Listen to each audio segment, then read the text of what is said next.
I saw was high contrast. Yes, it is very similar, absolutely. I mean, we both, he told his wife that he loved my film, and I loved his film, but there wasn't a direct, and also those things were happening around the same time, so that there was a period, for me, there was a period in the 60s where I just was giving myself a supercharged art education and it was possible in New York. So many exciting things were happening in every area, and then there was, I guess there is a kind of generational thing of those of us who are making these kind of films and who have survived into now. But I was actually, since we just saw Barry Gerson's films, is that in that section where there's we see the window and the little thing and a little bit of actually the water, I was actually thinking of his film. Not that I was imitating, but it was giving me, his films were giving me permission to do that. Wow.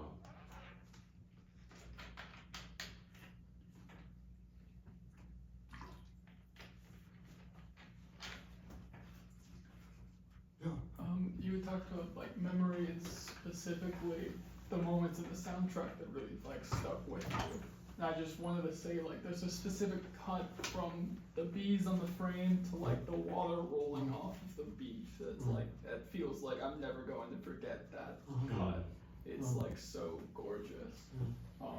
Also, I should say another thing is that in this period of Horizons and Moucheron, I was undergoing this therapy in orgone therapy that was based on the work of Wilhelm Reich, and there was a lot to do about energy, and so I benefited a lot. I never got to the full benefit of it, and so I still am an erotic mess.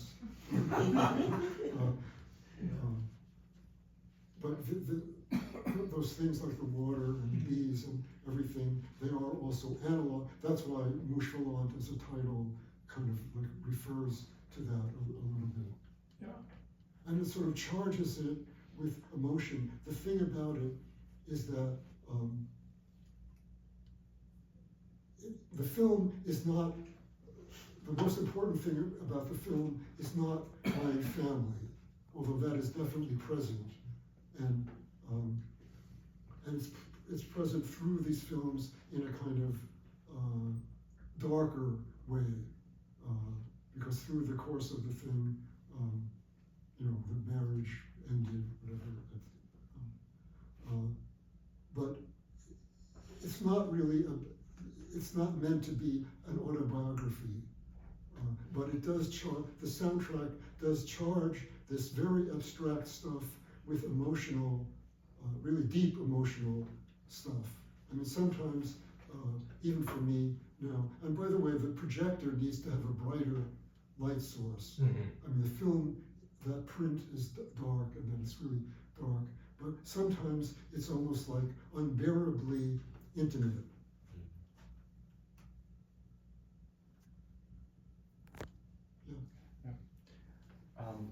One of the amazing things about Horizons and Elective Affinities for me is that you challenge the viewer to do something, to experience something, to be attuned. That's the key word for me, attuned to something that is really, really difficult. Use the word ghost, what was the word expression? Ghost superimposition. Ghost superimpositions, yeah. I mean, just to reference Horizon for a second. It's completely unprecedented in any kind of cinema that you would ask someone to think about a sequence of images in rhyming schemes, for instance, you know? I mean, and even if you could do that, you have to identify what the rhyme scheme would be for a shot, right?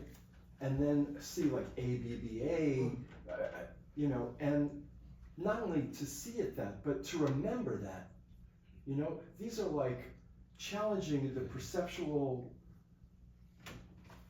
and consciousness raising.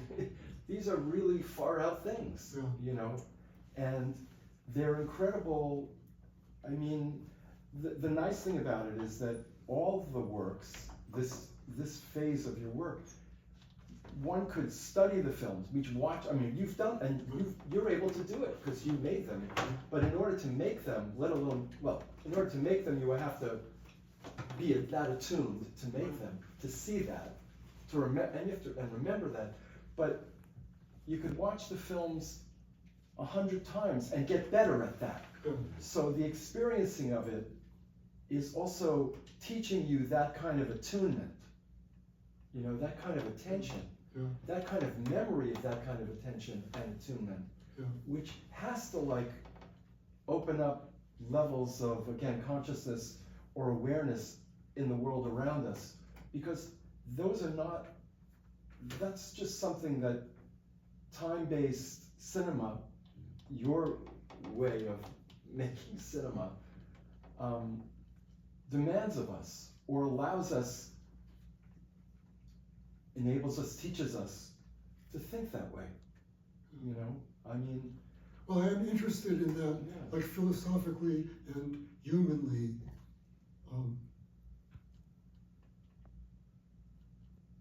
I wasn't necessarily, I know I got into an interesting era, but I wanted to create a kind of experience in the films that I experienced in the deepest art experience I've had. You know, the kind of emotion that, and although I have that, I mean, I think you questioned, and I said it the other time, is that there wasn't so many films, experimental films, that reached the same level of human experience as the great works of literature, you know, like, and of art, in the whole history of art. But, you know, there's a kind of ache. I mean, one ache that I have and that we all have is the ache of our lives. You know, we remember things in our lives that make our hearts, make us cry, make us, but not just cry in a kind of superficial way, but really deeply cry. I mean, and that actually, in the therapy, is one of the things that happens, is that you go into regions of your own experience that you can't even articulate, but it's so deep. But art has that. I mean, the greatest experiences of listening to great music or whatever, you know, it connects you with that. So I'm interested in the philosophy and psychology that has to do with that a little bit. And it's really out there, like for me too. I'm thinking, geez, this is really out there. But you know, there's also, it's like, it's not all, but there's one now would look at it and say, some of what we're seeing on screen are home movies. You know, there's an intimacy to that, even though not everyone would know who they are, but they have an intimacy. And her 4-minute story, such as it is also like, you know, an oral history. I mean, it's intimate too, you know, and it's outside and inside, and you know, there's again a lot of nuances in it. But I've also always had like a thing that I worried about, a kind of film, so that in Horizons, what I was worried about, the last thing I wanted was when people say, where did you make that? Or, you know, it's that it's perceived by somebody as beautiful postcards of scenes around northern New York, whatever. No, I don't want that to be. That's my fear, that it would be seen like that. Another thing would be travel, like in the later films, like Your Television Traveler and the Machette de Gilet, Mama, whatever, that it would be seen as a certain kind of document. I mean, they are related to documentary films, but the Television Traveler in your Your Television Traveler film is this narrator of a series of programs on some kind of Florida television station, taking you to different areas. And this is my nightmare negative image of myself. You know, it's like a negative avatar that I have. Yeah. To basically piggyback off of what Alan was just saying, one of the things in your book that I found so interesting is you come from this very intense literary background, and one of the things you write about a little bit in the book, and is having at one point early on kind of a self-consciousness about not coming from a fine arts background or not having like a purely visual sort of background. And one of the strengths I see in this and the other elective affinities is like what Alan was pointing out with the rhyme scheme and structure and things like that. It feels intensely literary in a way that I can't really think of many other films that do. I mean, in the book you mentioned like Zoran's Lemma by Hollis Frampton as being similar. Are you still self-conscious about that, or have you kind of, what are your thoughts on that at this point? Well, I sort of now had to embrace it. I mean, it was an inner struggle, like a fight, because I didn't have like titles on my film because I thought it's a visual medium.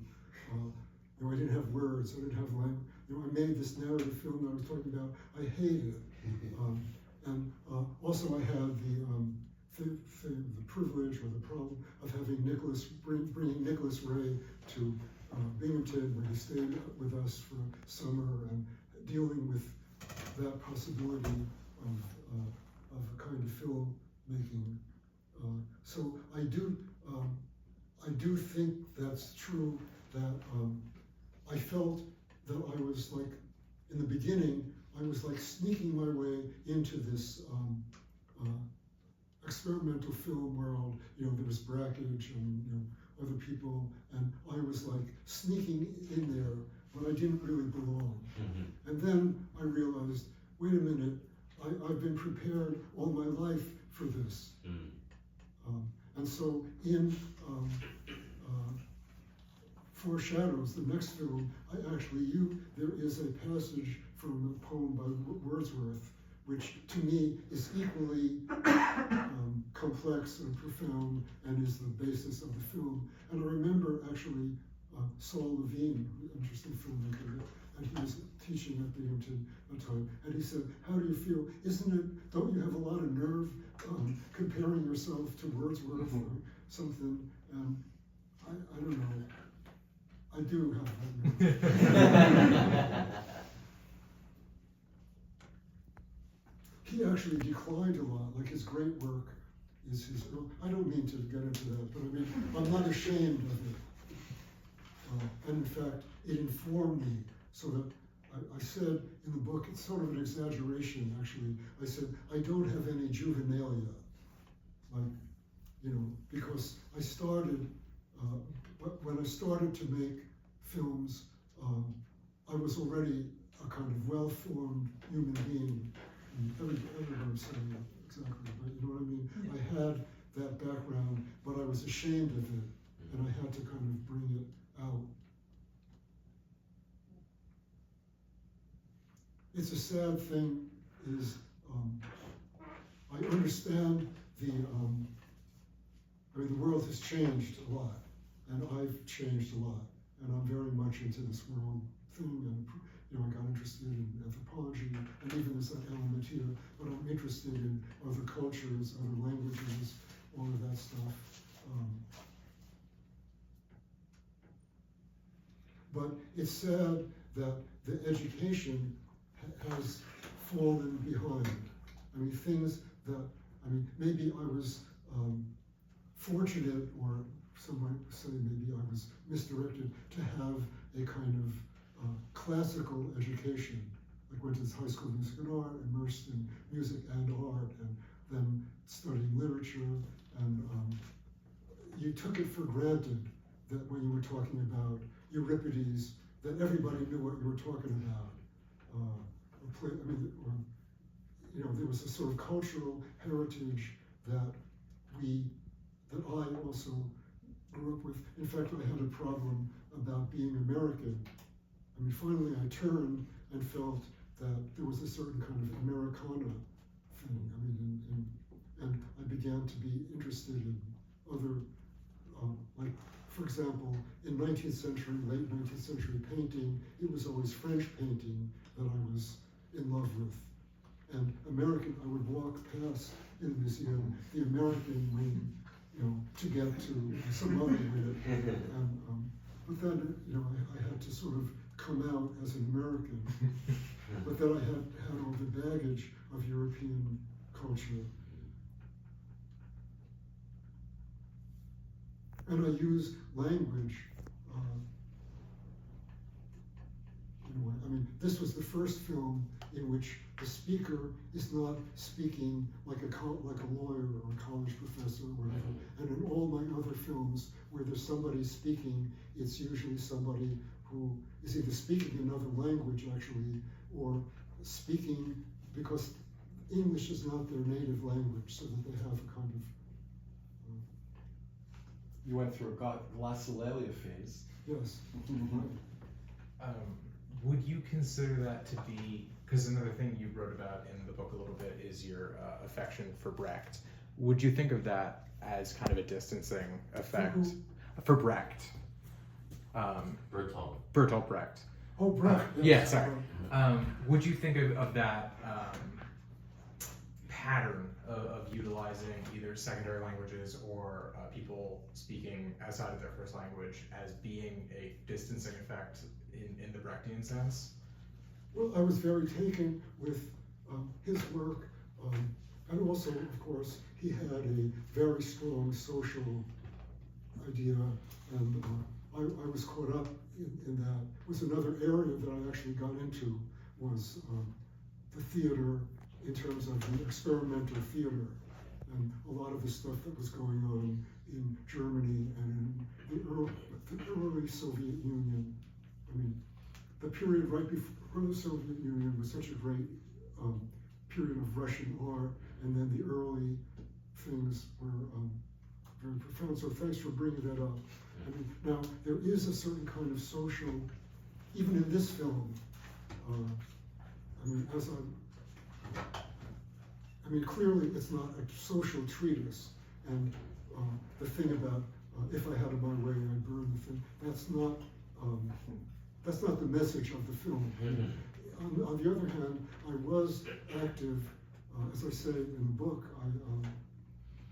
You have to read the book. I don't want to go into the whole story of my life, but I felt alien from. I had this experience of being in Poland and being in a theater group, and all that stuff was a really important part of my life. And I came back to the United States, and I felt lost. I felt, and I'm sorry that I'm starting to feel that now. Like, where am I in this country? I don't feel it's my country anymore. But I felt that then, and I thought the only thing that I could believe in was the civil rights movement, and so I did get involved in that. So there is certainly in some of those films, like Machete de Jolie and the Haitian film, and even Le Temps du Traveler, they're sort of about that in a way. But they're not social tracts, but they do have that edge to it.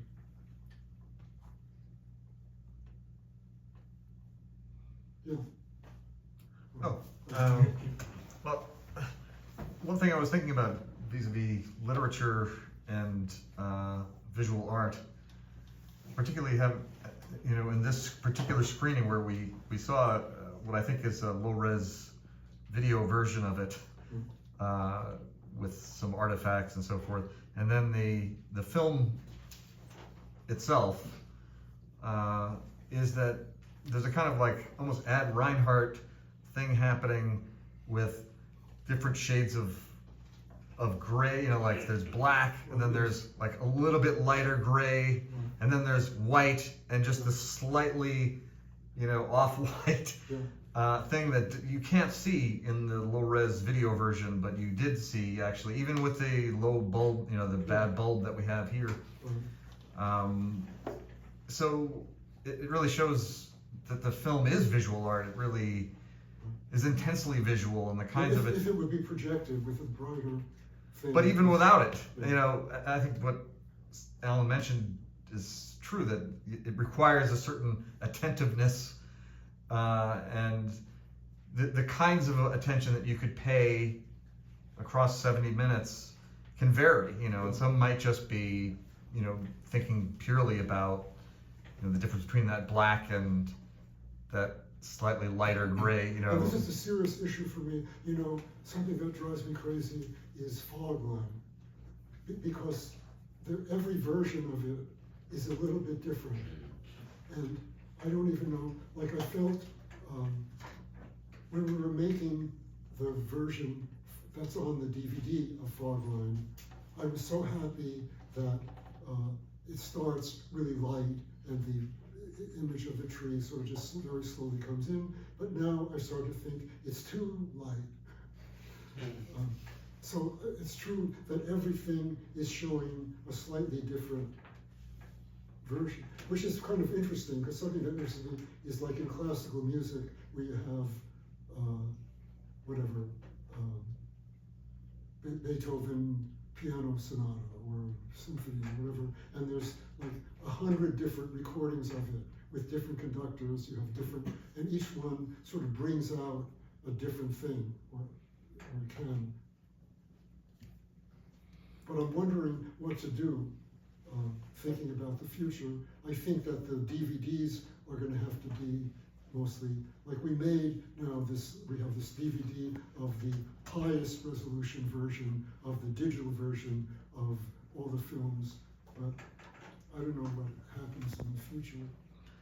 I think we should, as far as the co-op goes, go through each one of the files, digital files that we have, and delete anything that's low res or, you know, Yes, in this image, you could see combing and some kind of field order problem. You could just get rid of that file, because we do have That's a what high, I'm sending. high-res I'm file. sending it around, and I thought that might be at the co-op, but I will make sure it's at the co-op and at the other places that distribute the film, so that they will all have this best version, because some of them, I mean, this version of the image that we saw in the first part of the digital thing, I'm happy with. But I understand when I ask people, technical people, that evidently the digital images are going to start to show deterioration over time.